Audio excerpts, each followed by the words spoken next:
Muy buen día, buenas tardes, queridos hermanos, a todos ustedes les saludo desde nuestro canal católico Padre Arturo Cornejo al servicio de Dios y de la Iglesia Católica. Quiero invitar a todos mis hermanos que no han visto las lecciones anteriores que se vayan a donde se quedaron, al número 1, a la 2, a las 3, a la lección en la que se quedaron. Si en alguna lección les quedan dudas, vuélvanla a ver. Yo trato de ser lo más claro y lo más aterrizado en todas las explicaciones para que no haya dudas. Así que si vuelven a ver el video, posiblemente ahí está la respuesta. Todas las personas que ven este video y que no han visto los anteriores van a tener muchas dudas y preguntas que ya se resolvieron, que ya se dijeron hasta el cansancio. Así que por favor, no pregunten si no han visto las anteriores lecciones. Una lección es como una clase de la escuela. Si usted no va a la escuela en una semana, obviamente va a llegar con muchas dudas sobre el tema que el maestro ya dio. Bienvenidos todos ustedes, hermanos. Les invito a tener 3 cosas para que este curso tenga mucho éxito. Primero, la Biblia. Una Biblia delante de ustedes porque muy probablemente la vamos a ocupar. Número 2, una pluma para anotar y un cuadernito. Un cuadernito para tomar notas de todo lo que aquí se dice. Y también mucha cabeza, apertura. Quien viene a ver estos cursos para burlarse, para criticar, que Dios lo bendiga. Mejor apáguele o póngase a ver canciones y no esté viendo este canal, porque quien viene nomás para ver qué dice el Padre o criticar, mejor bye bye, que Dios lo bendiga, no lo vea. Aquí queremos gente de corazón abierta, de corazón abierto, libre de prejuicios, que tenga ganas de aprender, como muchos de ustedes que están conectados. Vamos a comenzar. Estamos tomando como base, les vuelvo a decir, el libro del curso bíblico popular del padre Agustín Petrocelli, 3 libros básicos muy facilitos de entender y de leer que me están sirviendo como base para todas las lecciones. Hoy vamos a hablar sobre los libros apócrifos y su origen. ¿Qué son los libros apócrifos? Esa pregunta que muchas personas se hacen y que a lo mejor ya la conocen o les ha quedado a medias. Vamos a tratar de profundizar un poco en este temita. Primero que nada, apócrifo dice, ciertos libros religiosos, así dice la definición de apócrifo, se le da a ciertos libros religiosos que la Iglesia no ha aceptado como inspirados, a pesar de su contenido sea semejante al de los otros libros de la Biblia. Muy bien, a ver, en las lecciones anteriores ya hablamos del canon palestinense, del canon alejandrino que llevó para poder llegar a declarar cuántos libros del Antiguo Testamento eran inspirados y cuántos no. Recordemos que el canon palestinense acepta solo 39 y el canon alejandrino acepta 46 libros. La Iglesia Católica optó por el canon alejandrino, por la inspiración que tiene, por las llaves que Cristo le entregó a Pedro. El Papa define como válidos, como inspirados y verdaderos los libros del Antiguo Testamento completos.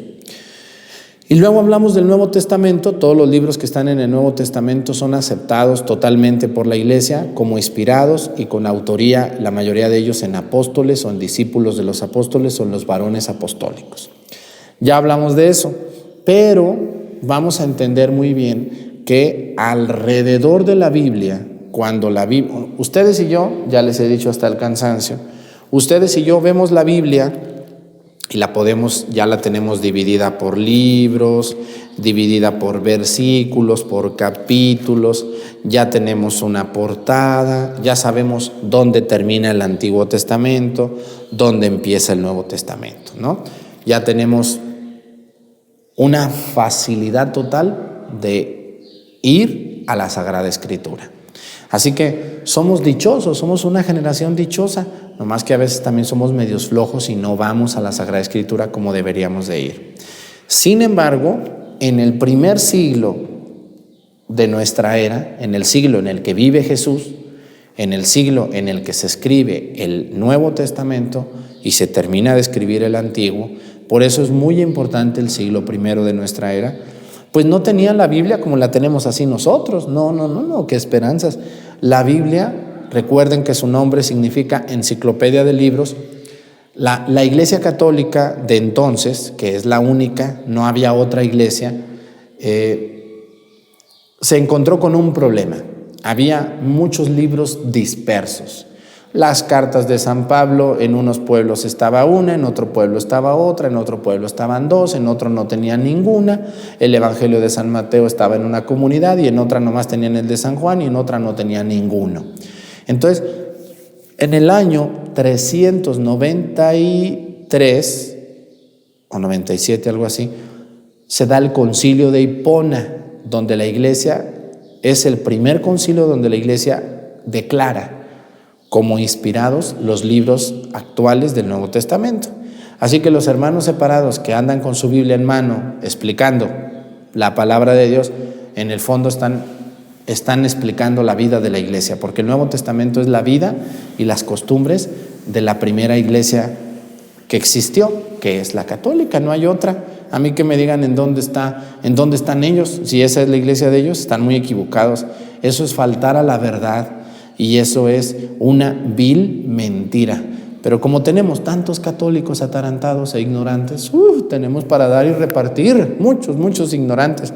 Entonces, pues por eso les ven la cara. Pero si ustedes han visto estas lecciones, por eso véanlas con calma, disfrútenlas y entiendan la historia maravillosa de nuestra fe.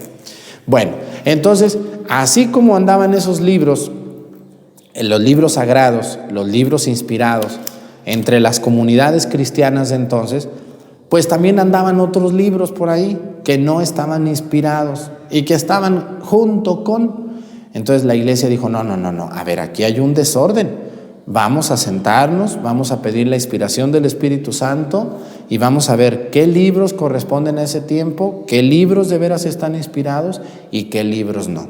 Y entonces viene lo que llamamos libros apócrifos, como lo dice el padre Agustín. Dice así, que son los libros religiosos que la iglesia no ha aceptado como inspirados, a pesar de que su contenido sea semejante a otros libros de la Biblia. Es muy parecido, pero hay varias cosas por las que no. Ahorita vamos a hablar. Dice, la palabra apócrifo es griega y quiere decir oculto y escondido. Bueno, ¿y por qué el griego siempre, padre? Porque era el idioma oficial o más usado en ese tiempo. El griego, recordemos que con la invasión de Alejandro Magno a todo casi Europa y todo Asia Menor hasta la India y el norte de África, pues la dominación griega no solamente fue de esclavizar y de dominación cultural, sino también fue una dominación del lenguaje, de costumbres, de tradiciones. Por eso el griego se hizo el idioma más utilizado. Es como hoy el inglés, que la persona que quiere prosperar en algunos campos tiene que saber inglés, o tiene que aprenderlo, o tiene que hablarlo. Muy bien. Entonces, por eso, en muchos términos nuestros se utiliza, viene del latín o viene del griego, porque después el latín va a ser el idioma impuesto por los romanos de manera oficial en todo el Imperio Romano. Pero antes fue el griego. Por eso, apócrifo quiere decir oculto o escondido. Es decir, ese libro es valioso, tiene documentos importantes, tiene datos importantes, pero no es inspirado. Pero vamos a ver por qué la iglesia dijo que este libro estaba inspirado. Ya les dije eso de por qué el libro está inspirado. Ya les dije las 4 razones, ahí están en las lecciones anteriores. No puedo estar repitiendo en todas las lecciones lo mismo. Y ahora vamos a ver por qué un libro fue desacreditado como inspirado por la autoridad de la iglesia. ¿Y con qué autoridad hizo la iglesia eso? Con las llaves que Cristo le dio a Pedro. Tú eres Pedro. Pedro, a ti te entrego las llaves. Lo que ates aquí quedará atado allá en el cielo, lo que desates aquí quedará desatado allá. Capítulo 16 de San Mateo. ¿Correcto? El Papa actual, Francisco, es el sucesor de Pedro. Y todos los papas, buenos, santos o malos, son y fueron sucesores de Pedro.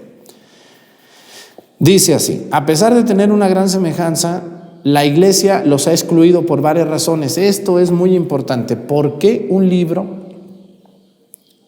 que es del mismo tiempo de Cristo, algunos no, pero por qué, si habla de Cristo, si habla de la vida de los apóstoles, por qué la iglesia lo excluyó? ¿Qué había en ellos que la iglesia no vio que eran palabra de Dios? Muy bien. Número 1, pongan mucha atención. Su autor es incierto. No se sabe exactamente si fue un apóstol o si fue un señor o si fue... ¿Quién escribió este libro que tenemos delante de nosotros? Porque aunque ustedes vayan a los libros apócrifos y se encuentren el seudónimo Evangelio según la Virgen María, pues la Virgen María no escribió. Evangelio según Santo Tomás, pues no. Lo que hacían muchas personas de la Edad Media incluso, o sea, 1000 años después, era escribir un libro y ponerle Evangelio según San para darle autoridad a ese libro. Fíjense, si no eran tontos. Pero eran gente muy fervorosa, realmente no lo hacían por engaño, lo hacían porque querían mucho a Jesucristo. Entonces ellos se ponían a escribir algo y le ponían un autor que no era el que correspondía. Entonces la iglesia ha decidido que un libro es apócrifo o es falso en cuanto a que sea inspirado. No quiere decir que diga mentiras, no siempre dicen mentiras. Primero es porque su autor es incierto, no sabemos exactamente quién fue. Número 2, porque son escritos muy recientes, algunos de la Edad Media, así es. Yo les decía en la lección anterior que me ha tocado ver en National Geographic o en otros canales de History Channel, por ejemplo, mucho morbo y decir Evangelio prohibido de San Judas, ¿no?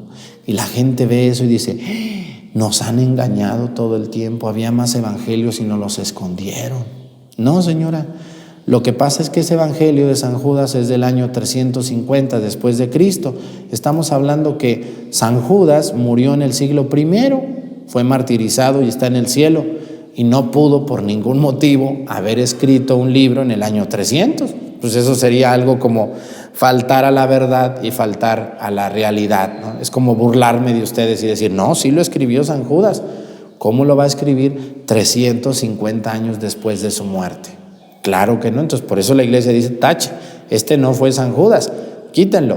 Pero la iglesia, algo muy importante que ustedes deben de saber es que la iglesia no los eliminó, no los prohibió. Al contrario, la iglesia los custodió. Han llegado a nuestros días gracias a la iglesia católica. Usted, señora, usted, señor, que tiene muchas dudas y muchos cuestionamientos, sepa que usted puede ir a una librería católica y comprar los libros apócrifos. Fíjese. Porque la iglesia no los esconde, ni los ha escondido. La iglesia los pudo haber quemado, haber roto, y sin embargo no se hizo eso. Muy bien, dice. Esa es una razón, ¿no? Que son muy recientes, no son del siglo I, ni son del tiempo de Jesucristo. Y la otra razón por la que un libro es llamado apócrifo o oculto es porque tienen falsas firmas o autor, o contienen errores. Así es, hay. ¿Y cómo se sabe que contienen errores? Bueno, algunos narran a Jesús fuera de toda realidad de un hombre, que Jesús también fue hombre, fue Dios, pero también fue hombre. Y sin embargo, los datos de estos evangelios o de estos libros no coinciden en nada con los 4 evangelios aceptados e inspirados por Dios, que la iglesia aceptó porque su contenido es muy parecido.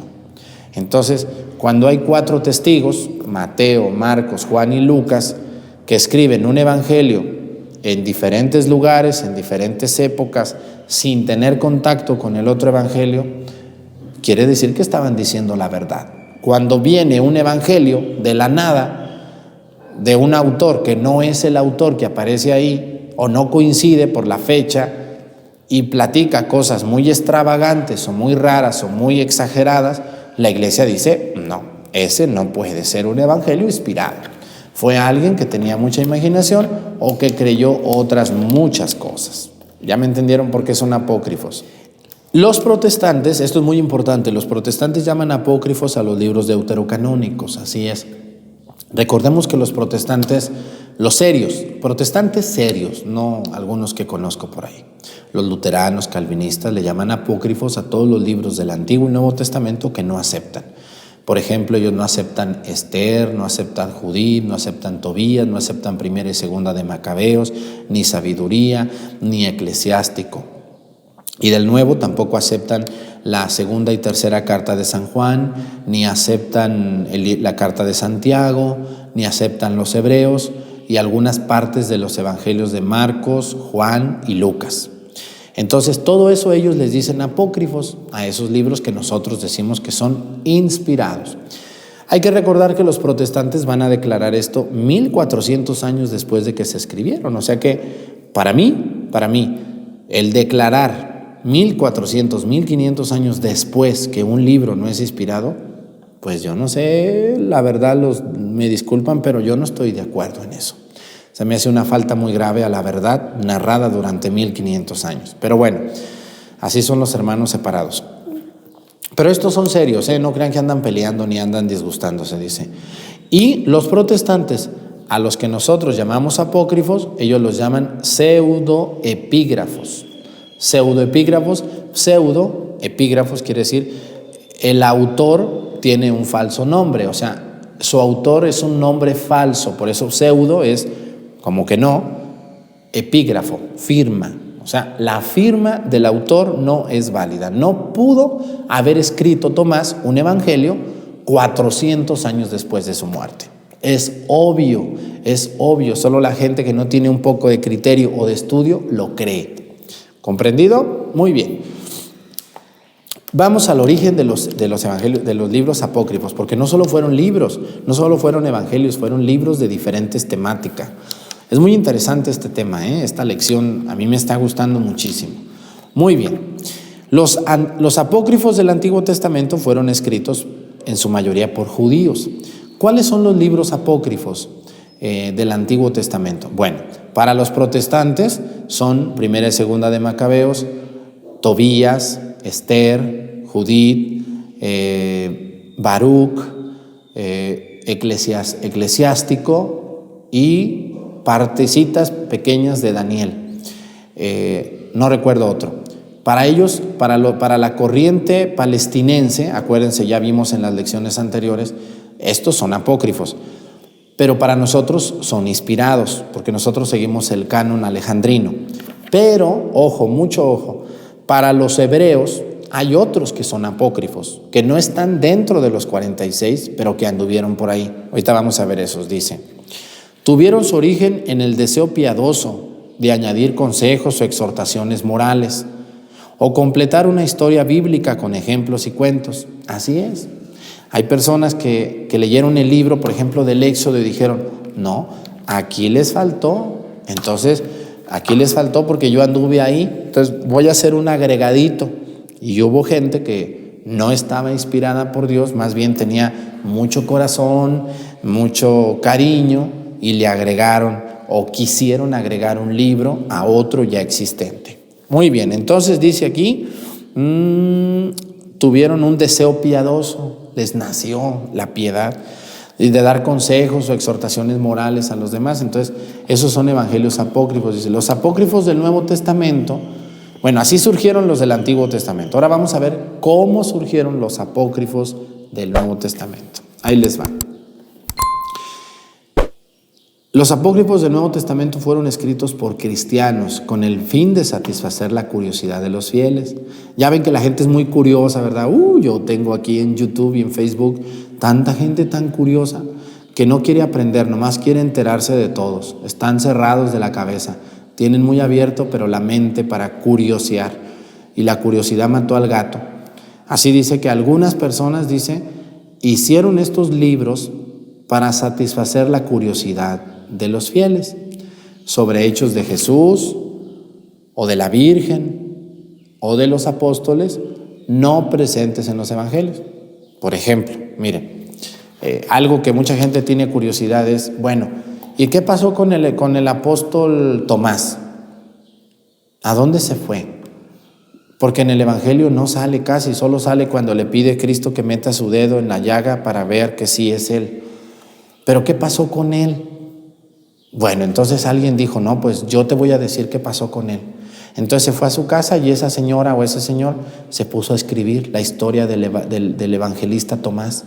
Entonces la escribió sin saberla, 300 años después, 200 años después, 1000 años. De hecho, hay libros apócrifos 1000 años posteriores a esta situación, y escribe ahí, ¿no? Pues que se fue acá y se fue allá y pasó esto. Muchas de esas cosas no son comprobables o no son verídicas. Entonces, de esa manera se satisfacía la curiosidad de muchos fieles. Pero también eso va a pasar con la Virgen María. ¿A dónde se fue la Virgen? ¿Qué pasó con ella?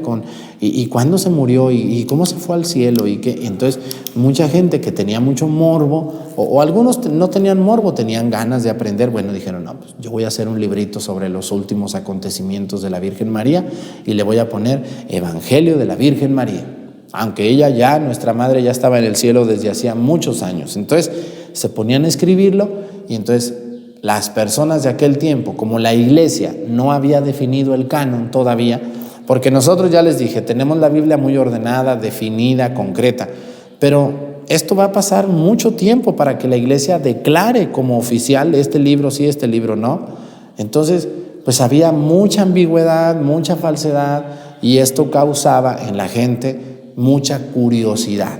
Y no faltan los vivales, que viven de mentir, que viven de engañar, escriben un librito, le ponen autor raro y la gente lo creía y lo compraba.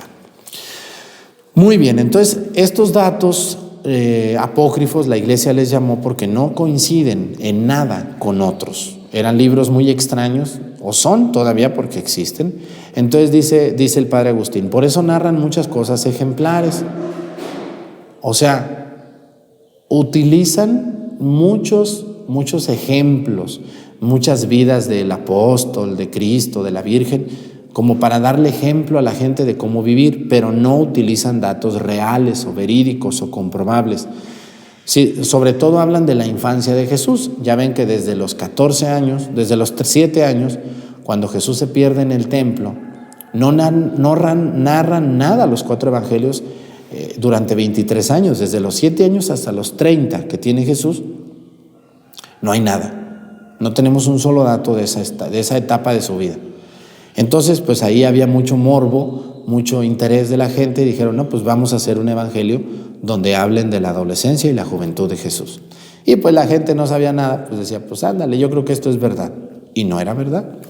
Muy bien, dice, ¿quién no recuerda el cuento del pajarito de barro hecho volar por Jesús? ¿Se acuerdan ustedes de esa película donde los pajaritos estaban en un pozo de barro, se quiebra la cabecita o algo así? Yo me acuerdo que vi una película, entonces Jesús agarra la cabecita, se la pone y vuela el pajarito, ¿no? Entonces dice, o el encantador viaje de José y María hacia Egipto.